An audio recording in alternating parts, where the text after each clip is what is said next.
Blog Talk Radio. Following ingredients include a look behind the scenes. Cook uncovered until hot. Add grooves to taste. I would like, if I may, to take you on a strange journey. Once upon a time, there was a little girl. The accident was over a year ago. A second woman has been elected president. The 12th planet has been named in the solar system. The last wild polar bear has died. I slept through it all. I was here for my waking. He called it a beginning. He said it was good. I think you may have thought that anything I did was good. Welcome to Transition Radio, live from Hollywood, Florida, with your host and hostess, Mark Angelo and Jessica Lynn Cummings.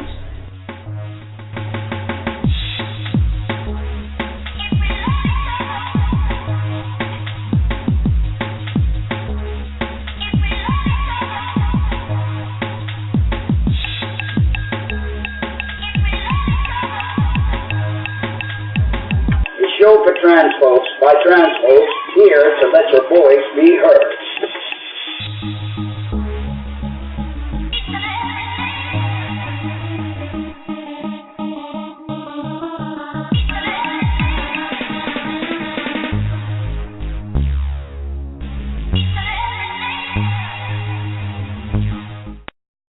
Well, good evening, everyone, and welcome to another edition of Transition Radio, and we're so glad you all were able to join us. We'd like to say hello to everyone in the chat room, and thank you so much for being such a dedicated member of our show.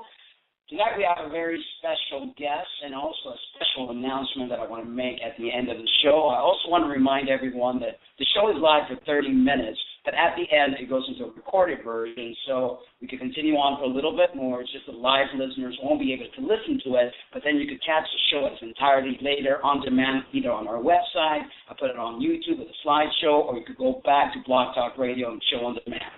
So on Tuesday. Except on Tuesday, because my baby girl got accepted to a pool league, and she's the only transgender female on the league, so I'm very proud of her. So on Tuesday, we could only do the chat from during the time that 6:30 to 7, and then we have to go hit the pool hall. Anyway, before we get started, we want to thank our sponsor, TheBreastFormStore.com. They have everything you need for your transgender and cross-dressing needs. Visit their website and tell them Transition Radio sent you. Well, tonight we got Disbrow, and I hope I'm pronouncing that correctly. He is a 44-year-old trans man that identifies as a straight man. He quotes, "I started my journey almost 8 years ago. I have 2 older brothers and a younger sister, 4 nieces, 3 great nieces, and 3 great nephews. I'm bipolar with ADHD. I live with my gay 25-year-old son and my 48-year-old gay brother. My fiance is a cosmetologist, a makeup artist in Las Vegas, with plans on moving to Florida within a year and a half. I was born and raised in Florida. My best friend for life and daddy passed away 14 years ago. He was a great dad and reassured me that whatever made me happy would make him happy. My mom, on the other hand, is a whole different story. We have had our ups and downs all my life because I wasn't the pink, frilly, and ruffles kind of daughter she so longed for. Now my younger sister is adopted, so I am my mom's only biologically born female. We don't talk about my journey. She tolerates it and keeps me distant from her close friends. She is 73 and old-fashioned, so I don't even try to attempt that battle and have her remaining years chaos. Currently, Christian, a DirecTV IT agent, and a CNA certified nursing assistant, he is at a crossroad between continuing his path pursuing the technical aspect at DirecTV or furthering his career from CNA into nursing. I would love to become more involved with the LGBT community where the T is not overlooked, silent, or forgotten, he quotes. I realize that a lot of guys need to remain stealth for business or family issues, but I am proud to be an FTM and want to be a role model for those who would like one or need one. I am comfortable in my skin as to who I am, but I do not run around with it on a T-shirt either. Now, welcome to our show, a brother and a great friend, Mr. Christian Disbrow.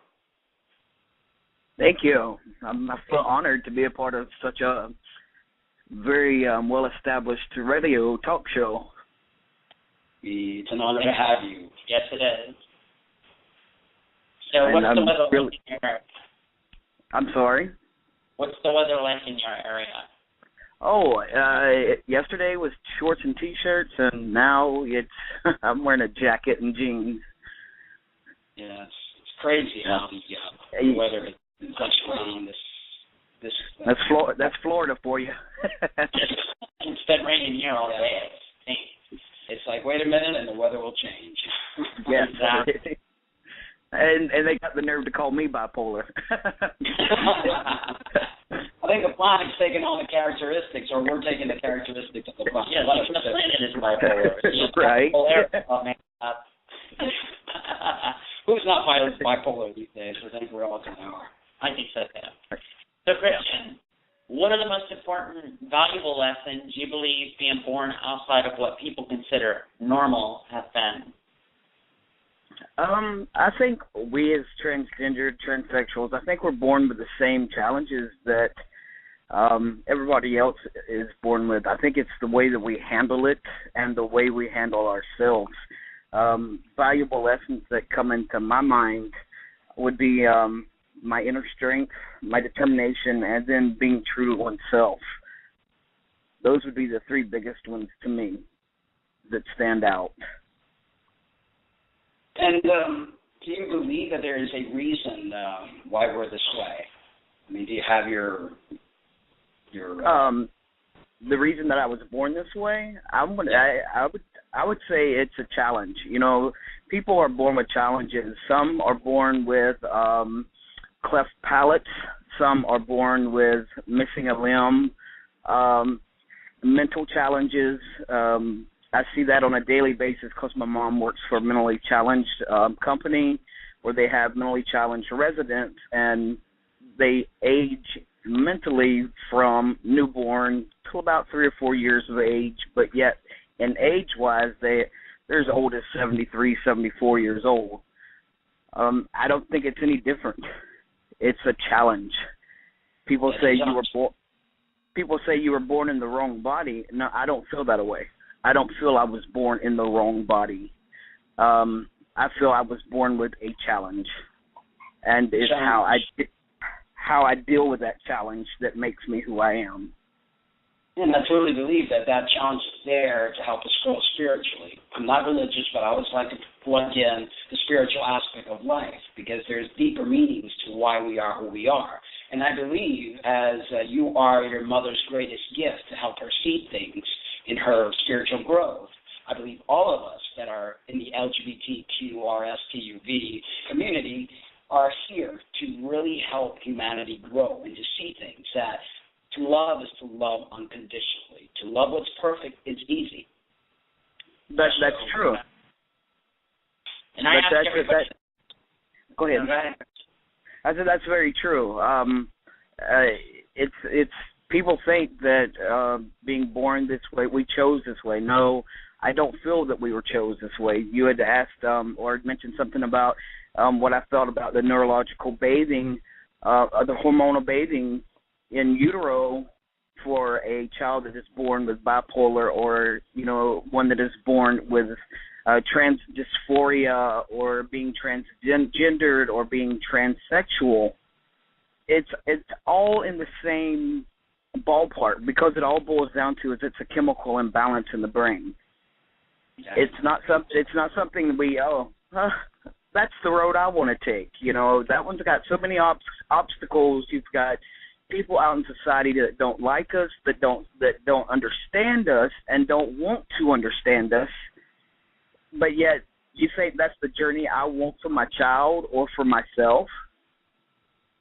No, there's a lot behind it. There's neurological issues behind it, and it's a show that I want to do regarding Asperger's and the trans community, because I believe a lot of us have Asperger's, a form of autism, and I think it has to do a lot with the neurological bathing. That's a show that I want to touch into. I find it very interesting that my father accepted me from day one. Well, it took my mother many years. pretty much the same thing as yours. You know, ostracized me, didn't want friends, family, anyone to know. I was the elephant in the room type of thing. What do you think that is? That fathers seem to be more understanding and mothers are just like, oh, wow, what's going on here? From my experience and what I feel happened, you know, with my father accepting me and my mother not so accepting, I would say it had to be because dads tend to let their children explore, let their children choose what they want to be to make themselves happy, where moms, more of that nurturing type self is, okay, here, I've got a plan for my child that I know what my child will succeed, and I know my child will be happy.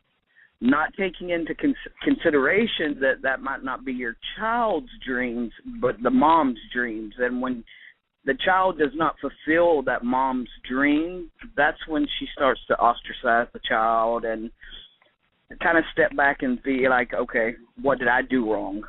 Where did I go wrong that my child's not following the plan I had set up for him or her? Yeah. See, I think with father is like my father wanted a boy. She was like, oh, I got the boy I wanted. And my mother was more like, you know, she wanted this really little girl so she could dress up and do all sorts of things. Well, it was like a major disappointment. She lost her best friend. She lost her little doll. And I think that's what happens with mothers. It's a major loss for them. Yeah, I agree with you. I fully agree with you. That's the way I feel. You know, she didn't have the little girl, you know. I tell my dad that the ruffled pants that she put on me hurt, and he and her would get in an argument because he would be like, take them off. The child says they hurt. Take them off. And she would be like, no, I want my little girl to look like a little girl. So. Yeah, that's typical. I think we've all been through that one for sure. How was it growing up and during the critical parts of life? Did you feel alone, outcasted, or did you have support?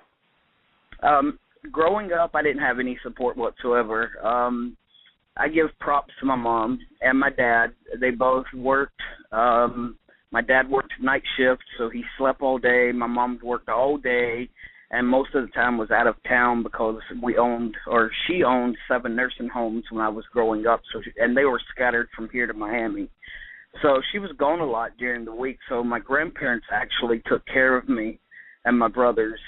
And so I really didn't have the support, but I didn't feel outcasted either. They didn't make me feel like, oh, you're not one of us, you're not part of us. My brother has known since he was little that he was gay, so it was like, okay, well, he likes boys, I like girls, so something must be right. And it's just, I don't know. In school, I wasn't even outcasted. I was very well liked at school, but I didn't go out and look for the support. I just knew I was different, and I didn't fit in to where everybody else fit in. So I just kind of stayed to myself. But again, I wasn't ostracized. I wasn't picked on. I wasn't bullied the way kids are getting bullied today. I didn't experience that. The crossroad you face in deciding what direction you want to go in your life is a crossroad that many of us face in life. What do you see yourself doing, and what do you believe will get you to get up in the morning with a smile on your face? I really am leaning towards nursing school. I like that aspect of public service where I'm helping somebody else, especially in a field where transgenders and transsexuals tend to get made fun of, get made feel like they don't fit in the medical field.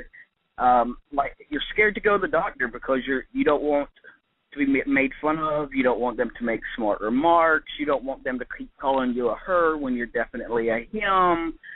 And so I want to pursue that aspect of the medical field and hopefully make a difference and be like, look, it doesn't matter what gender they are. They're here as a human being to be treated because of a medical condition, and that's the only thing you need to focus on is that medical condition, not whether this is a boy born a girl or a girl born a boy. Right. And I think a lot of the medical professionals allow the religious beliefs to get in the way, and they shouldn't do that because when you become a medical professional, you take an oath to help people no matter what color, race, creed, gender, whatever it is. They're there to help us. I do believe we've come a long way, though. Since I came out back in 2003, there was very little information. And I set out to create a seminar to educate the medical professionals. And now there's tons and tons of people doing that out there, so there are a lot more resources and a lot more knowledge. Right. But, I agree with you. And I think the more that people get educated about our situation, the more that they're going to learn to, not necessarily accept us, but to tolerate us. At least tolerance is a means of respecting. Right. Because they're not going to disrespect, they tolerate us. Right.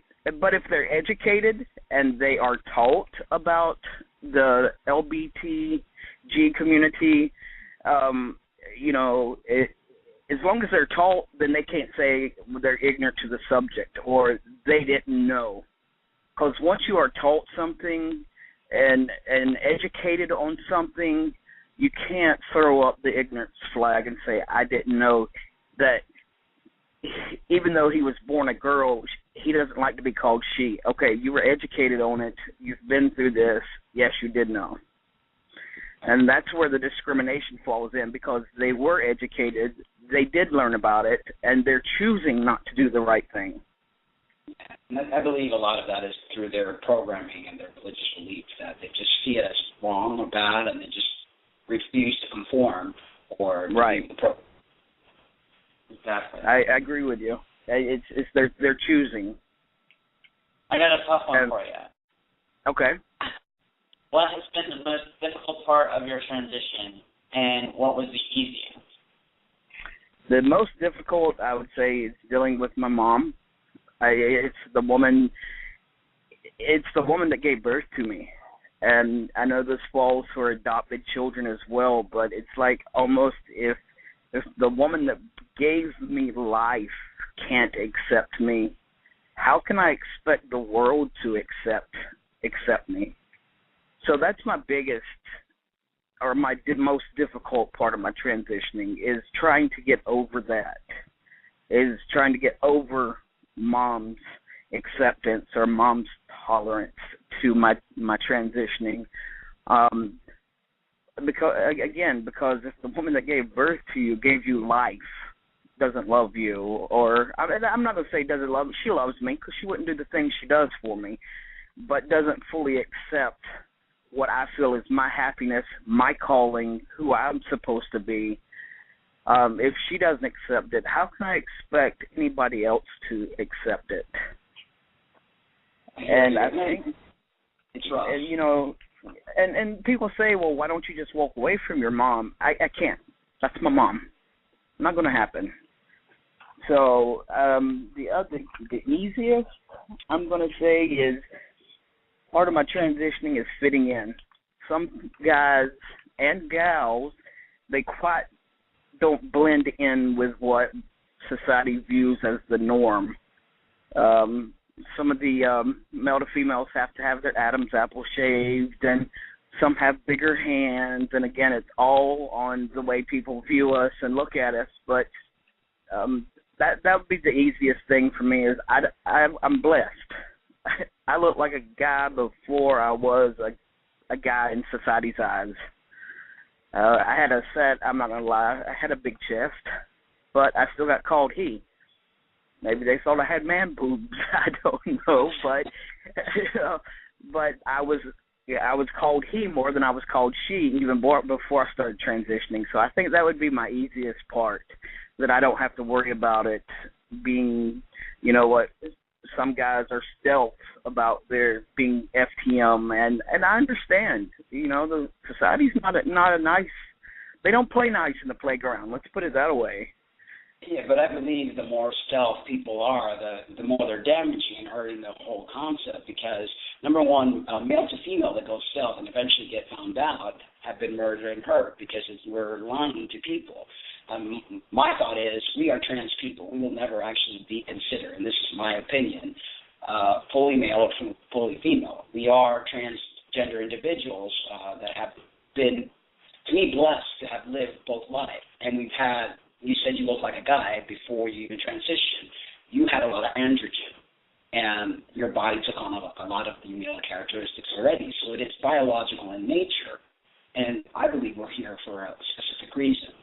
So, I don't want to. Yeah, I feel like we can conquer the world in numbers. So if we come out of being stealth, then the world has to accept us. There's not going to be a do you or do you not accept us. No, you're going to have to accept us because we come in numbers. Yeah, and there's many of us. Yes, there are. There's more than when I started. I didn't think there was any, because I came out of high school, went right into college, and became best friends with a female illusionist / drag queen, and that's how I got introduced to the world and drag queen and all that, and and then I moved back to Jacksonville, and then I became introduced to male illusionists, and that's how I really kind of got into, okay, you know what, it's time to stop living a lie. I'm ready to transition. So the way I felt that was easiest to kind of step into it for everybody on the outside was, okay, I'm going to do drag king shows and then come out as FTM, even though they didn't know that I had already started seeing a doctor, started getting my hormones and everything, and seeing a psychologist and everything. But according to the outside world, coming from a male illusionist into transitioning, not really a big thing. In Jacksonville, I was the first non-stealth FTM to come out.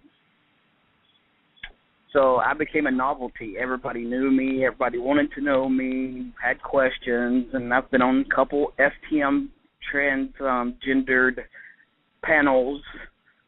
I pass so well that even the transgenders ask me, "Are you sure you're one of us?" Yes, I'm positive.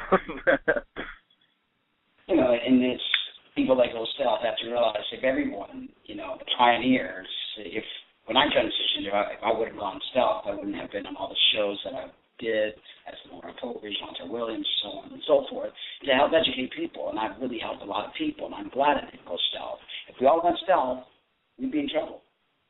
Right. So I've never lived stealth, and I don't want to. I don't want to. I wanted to bring back the topic about your mother.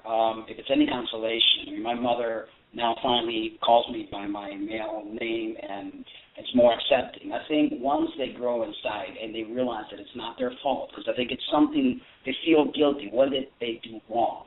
My mom took medication to try to get pregnant.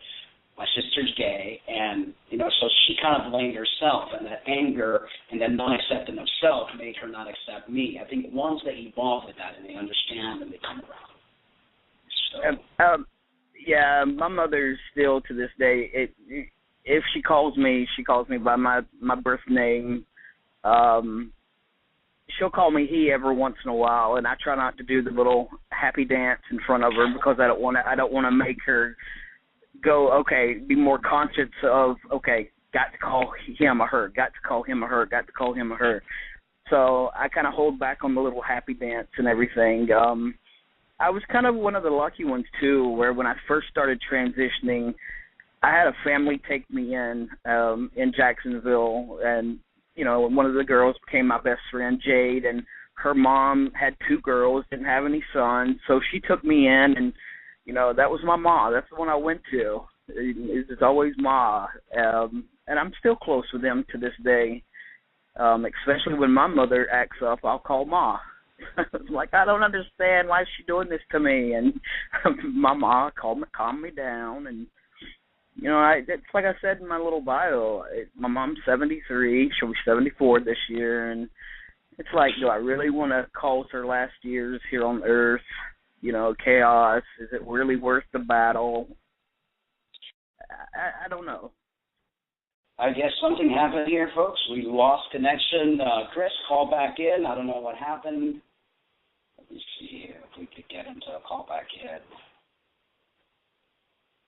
You listening, Chris? If you're listening, call back in. Yeah, we have some technical difficulties. Go ahead and go on with the announcement. If he comes back, we'll go in the recorded section. Anyway, I wanted to talk about this gentleman who's an FTM who contacted us, Michael Milnex. He actually has to have some emergency surgery. Oh, he's back. Let's see here. We got your back. Yes, sir. I don't know what happened there. I don't know. Hold on 1 second, Christian. We're going to finish this announcement, and then we'll get right back to you. Yeah. This gentleman by the name problem. of Michael Milnex actually asked for help. He's had this lump on his breast, and they've been trying to get rid of it without surgery. Well, the doctor told them that the only way to remove the lump will be via surgery, so they have to perform a single mastectomy right away. They won't do this unless he puts 10% down to the surgeon and 10% down for the anesthesiologist before any surgery is done, and he has 2 weeks to gather up his money. He needs at least $350 by the 25th. And he's been helped by the Georgia's Health Department, but they contributed all they will, and he's not eligible for Medicaid because he has no children. The program through the Health Department does not help pay for any kind of surgery whatsoever. So please, guys, help this guy out. The actual link to go to is http www.michaelriley.shipin.com, Michael's Medical Help. I'm going to have a link on the blog page where I have the description of our guest today, and I will also put it in the YouTube video. It's on our Facebook, so please, guys. It will be on the website. Yes, it will be on the website. Please help this gentleman out. He's a brother in need, and he needs your help. Okay, we're back to you, Christian. Well, welcome back. We got a technical difficulty there. That's okay. Cupcake fixes everything, I hear. Yeah, I don't know if it was us and we just lost connection, but then everybody started losing connection, and I'm like, uh-oh. Right. Okay, so how is it living with ADHD and being bipolar? To start off the first question. Whoa, it's hard. It's really hard because you have. I'll give you an example. This past week, I have Tuesday and Wednesdays off, and then I work Thursday through Monday. And Thursday through Monday, I probably got, I'd say, 8 hours of sleep total in the whole 5 days. And it's hard. It's hard because you lay down and you close your eyes. And you're like, okay, I got to work tomorrow. Let's relax. And it's a constant. Your mind is constantly running. And you can't pick one thing and concentrate on that and try to slow your brain down before it kicks into something. It's almost like a domino effect. It's like you think about this situation or this topic, and then something from that topic triggers this topic, and it triggers this topic, and it's an ongoing cycle. It's your eyes twitch when you've got your eyelids closed, and it's like you can't concentrate on one certain thing. And then there's days where I will sleep 24 hours straight. And it's hard. It's hard, and then you throw transgendered or transsexual on top of that, where my doctor said, hopefully with the hormones, you'll even out on your bipolar and even be able to come off the medications, which was not true.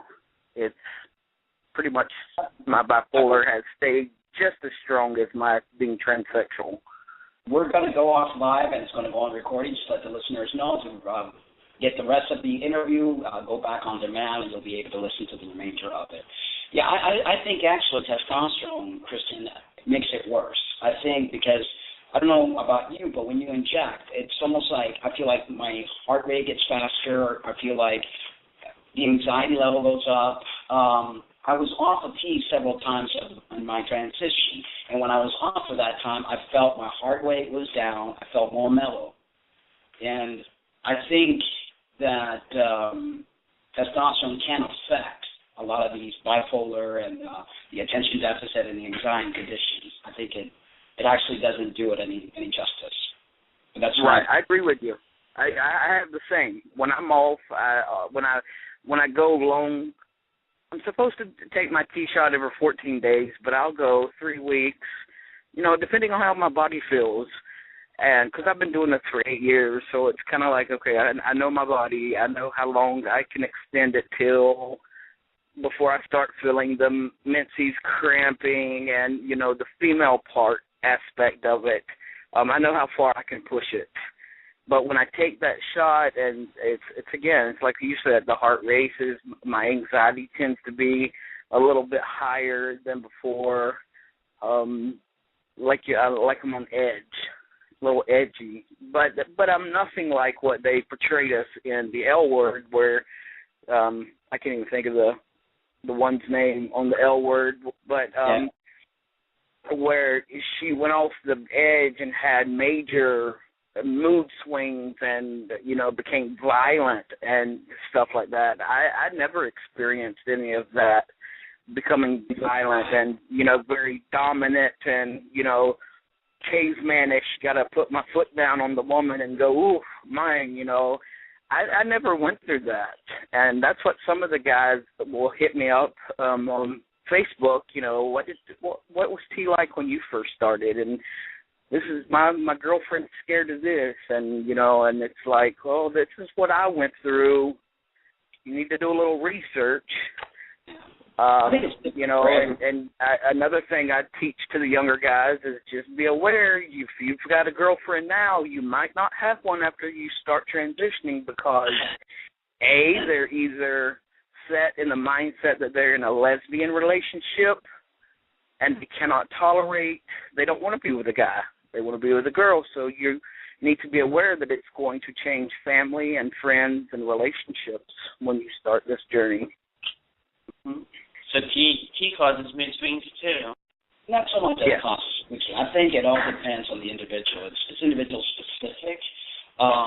Some people are taking more than their body could handle, and any excess of anything, the body will react abnormally. So, correct. I agree with you. Yeah. Well, I just had to throw that in there because he's always saying how my hormones cause me to get mood swings.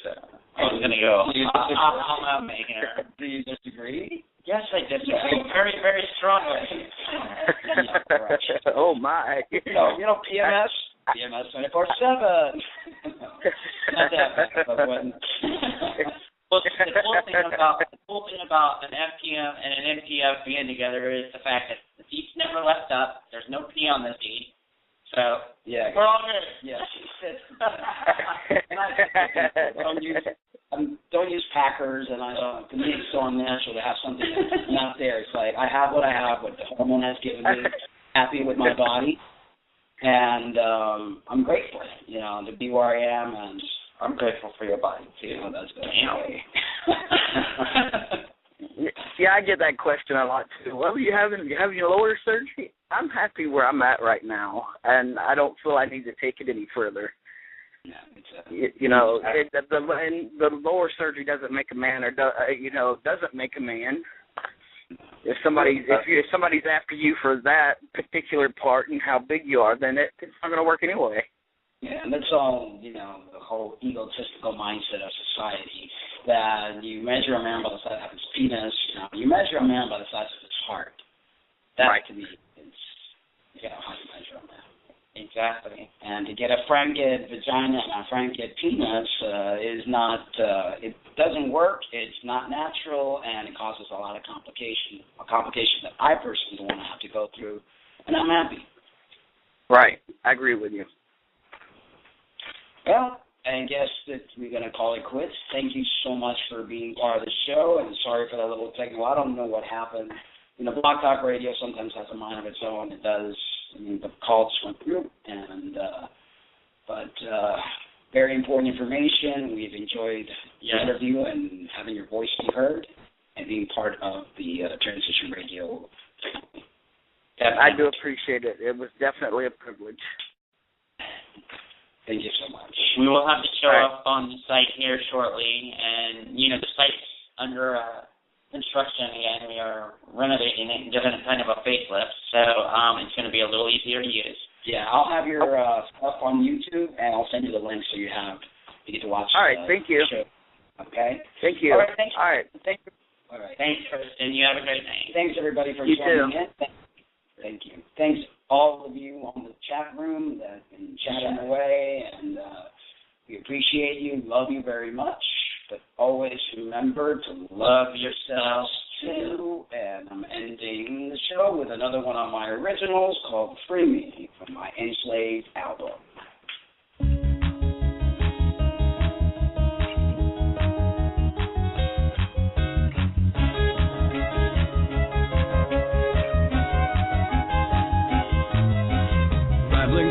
I know that I am sad. Voices in my head, I think that I've gone mad. Make them go away before my head explodes. Do you hear them too, or is it just a joke? Free me from these chains. Free me from this world before I go insane. Heal me with your love. Heal me with your touch. Help me mask the pain.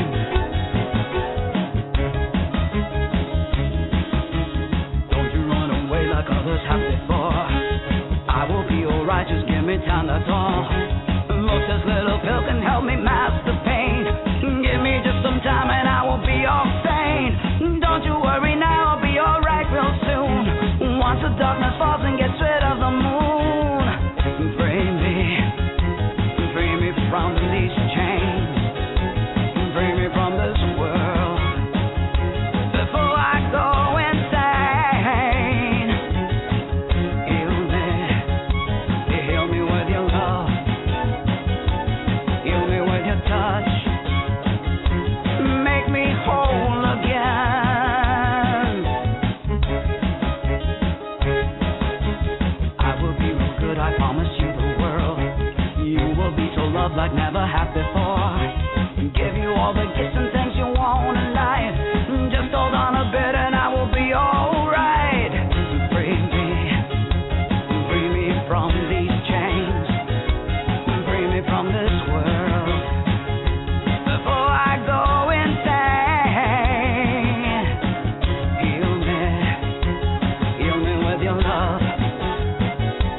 Heal me with your touch. Make me whole again.